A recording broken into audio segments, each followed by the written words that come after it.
कि ना पाकिस्तान में सियासी इस्तेकाम है, ना मुआशी इस्तेकाम। हमारी बदकिस्मती ये है कि आज जो हुक्मरान हैं उनको इस बात की परवाह भी नहीं है। आपके सामने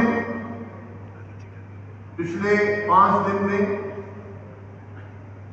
कौमी असेंबली में भी, हर सूबाई असेंबली में जिसमें पाकिस्तान की हर जमात शामिल है, उन्होंने बजट पेश किए।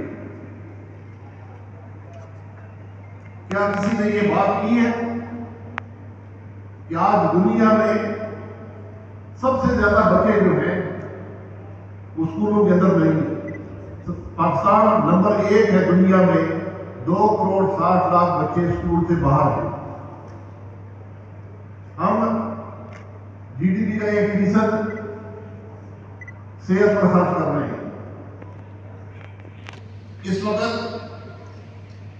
सनत का हाल यह है कि 119 रुपए किलो पर हमारी मशीनरी बिक रही है, एक्सपोर्ट्स गिर रही है,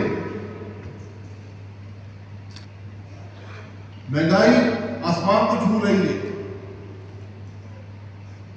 पूरा मुल्क तकलीफ में है, लेकिन हुक्मरानों को इसकी परवाह नहीं है।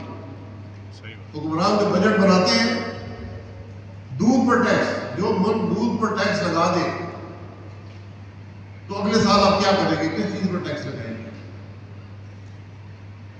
आज हल होना तो दूर की बात है, आज मुश्किलात की बात करने की भी कोई दोबारा नहीं किया गया। आप वज़ीर खजाना की तकरीर सुन लें, सूबाई चीफ मिनिस्टर की तकारीर सुन लें, किसी ने भी पाकिस्तान के मसाइल की बात की है? किसी ने भी उनके हल की बात की है? किसी ने ये कहा है कि आज हमारा नौजवान जो है उम्मीद हो रहा है, हम उसके लिए क्या करेंगे? आज हम सब तमाशाई बने बैठे हैं।